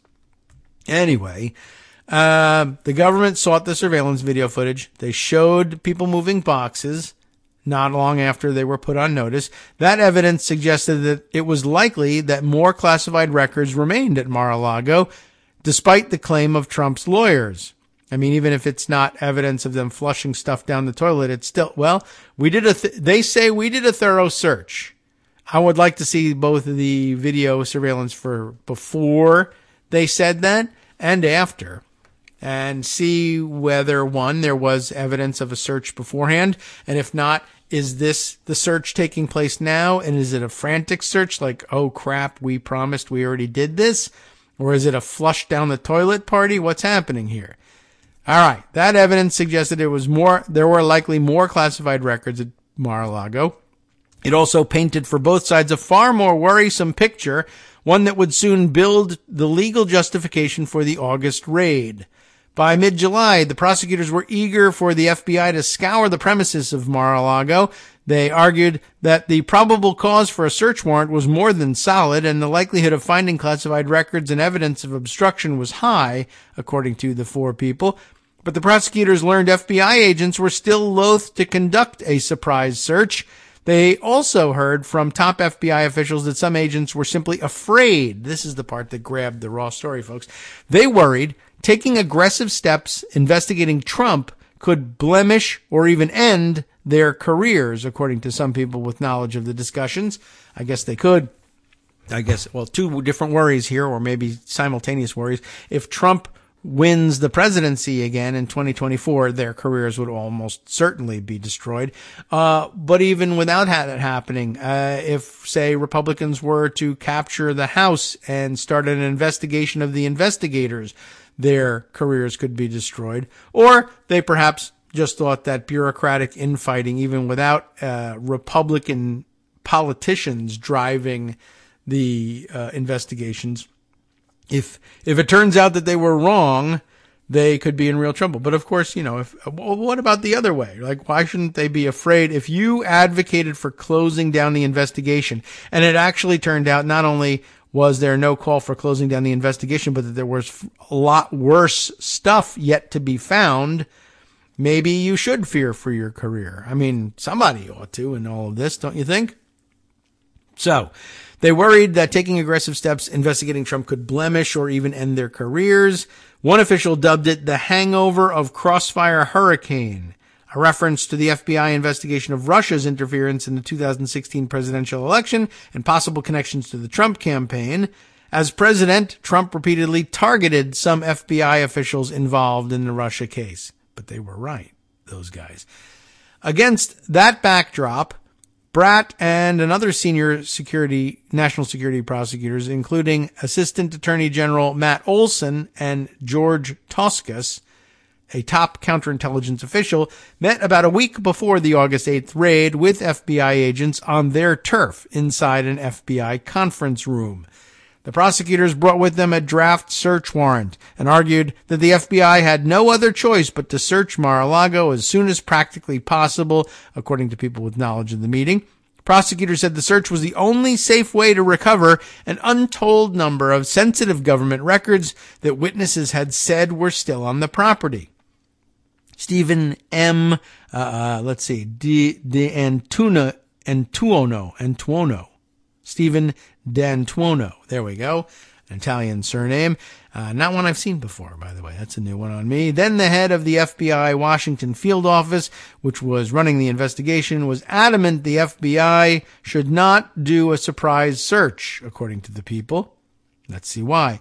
D'Antuono said he would agree to lead such a raid only if he were ordered to, according to two of the People. But the two other people said D'Antuono did not refuse to do the search, but argued that it should be a consensual search agreed to by Trump's legal team. He repeatedly urged that the FBI instead seek to persuade Corcoran to agree to a consensual search of the property, said all four of the People. Tempers ran high in the meeting. Bratt raised his voice at times and stressed to the FBI agents that the time for trusting Trump and his lawyer was over. Some of the People said, that's a good point. He's right.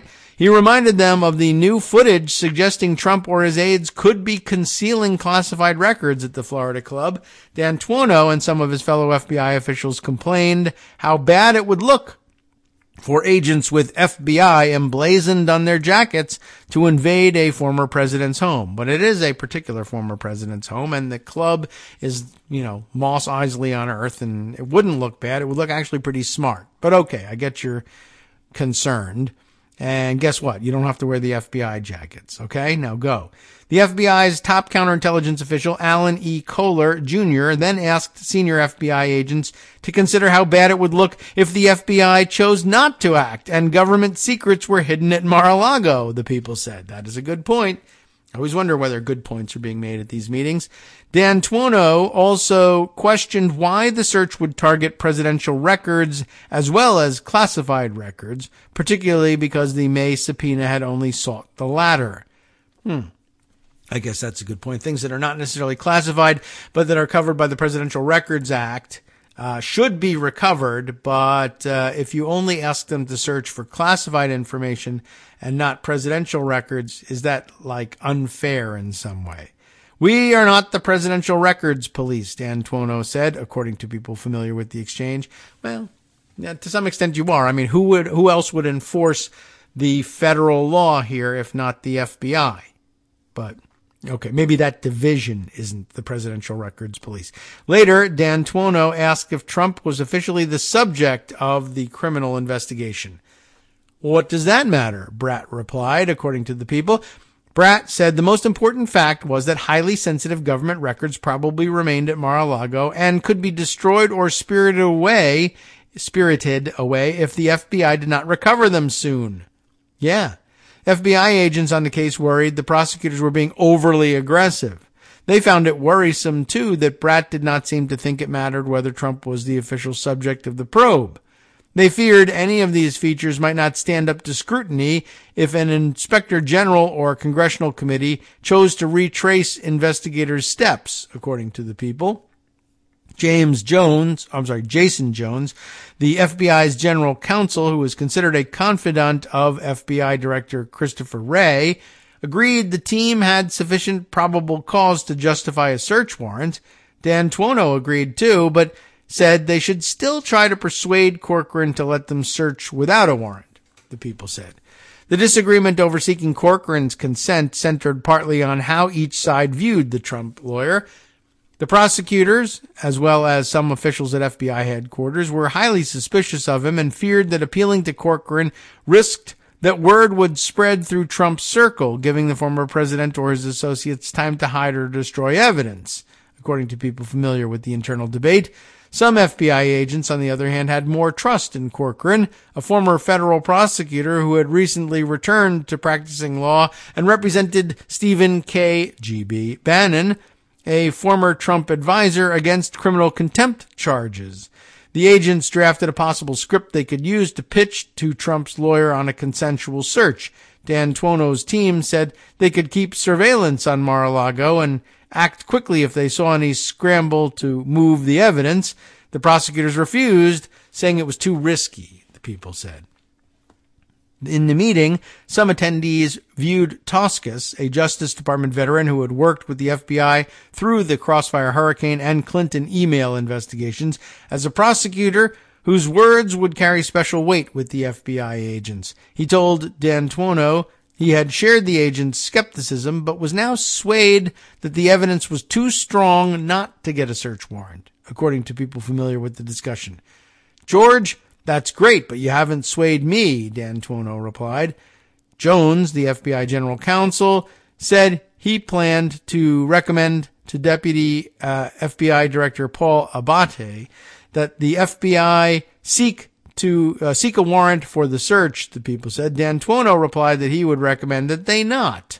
And now on to the section about the raid. Let's see if we can get through this before the end of the show today.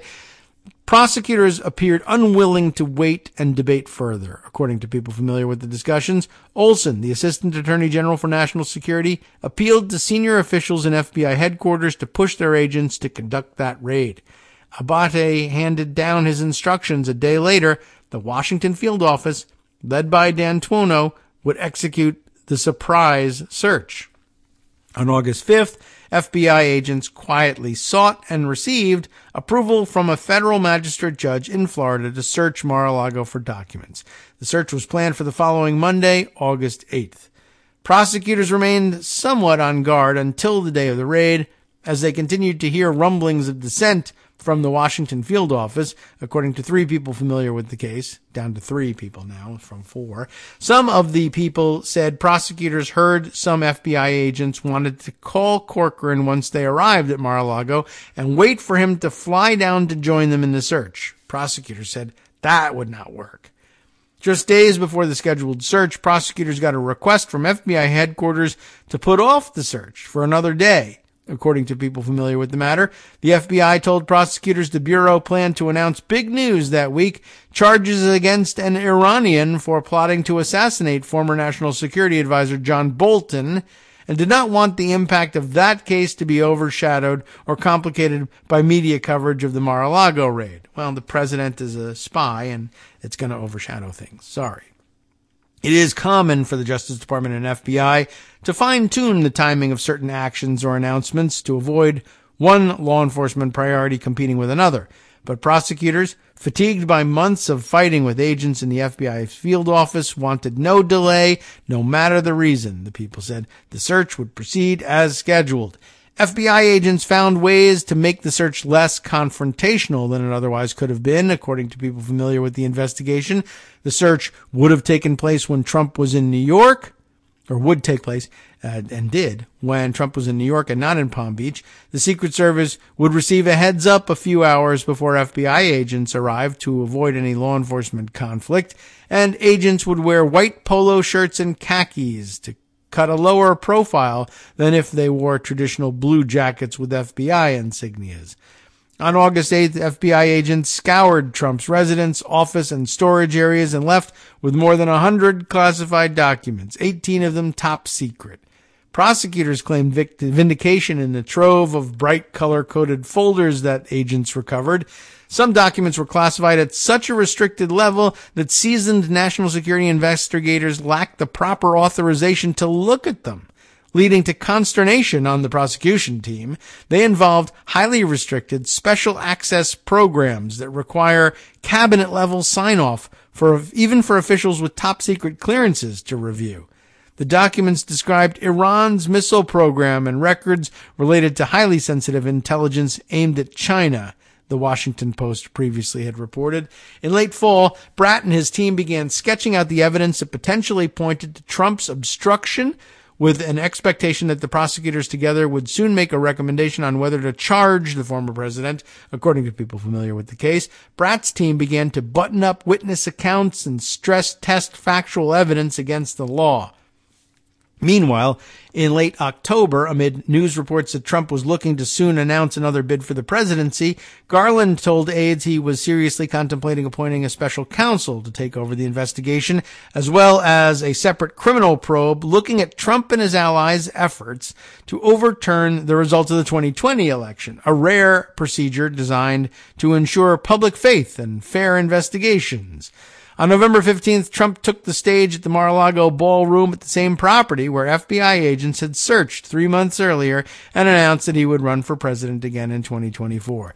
The Justice Department's National Security Division leaders who had pushed the FBI to be more aggressive pursuing Trump did not finish the investigation or reach a charging decision before a new chief took over. On November 18th, Garland sent word to the prosecutors working on both of the probes to come to the Justice Department headquarters for a meeting that morning. He wanted to privately inform them that he planned later that day to appoint a special counsel.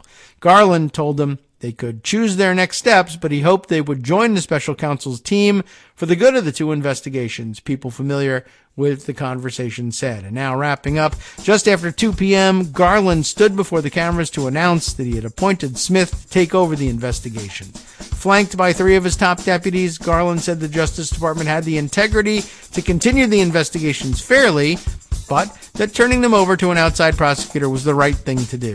The extraordinary circumstances here presented demanded it, he added. All right. That wraps things up. By the way, they give credit to Spencer Sue at the end for contributing to the report. We made it all the way through. I know that was focusing on just one article, but it seems like an extraordinarily important one. And it is pretty amazing that they had this fight for so long and that there were still FBI agents saying, no, everything's fine, I guess, or it's going to look so bad, or I'm afraid. Imagine that. Just coming down to just plain, I'm afraid. I'm afraid to be attacked, I guess, both by a war of words, but also, these people can sick MAGA lunatics on you to watch your house and threaten your family. I understand all that, but I mean, that's part of the game of being an FBI special agent. And, if we can't protect them from that, that's a major failing on our part. But also, that is part of the job at some point. I'm surprised that they fell victim to that sort of bullying. Oh, well, things are not great at the FBI, but things are great at the West Coast Cookbook and Speakeasy, which comes up next right here on Netroots Radio. NetrootsRadio.com. You have been listening to Kagro in the Morning with David Waldman. All right, well, he'll be covering all sorts of things today on the show, including, of course, this story, and he'll give you his own take on that. And also, on the rest of the menu, Starbucks committed egregious and widespread violations of federal labor law while trying to halt unionizing campaigns. We all know about that story, but I'd love to get his take on next, and you will. So stay tuned.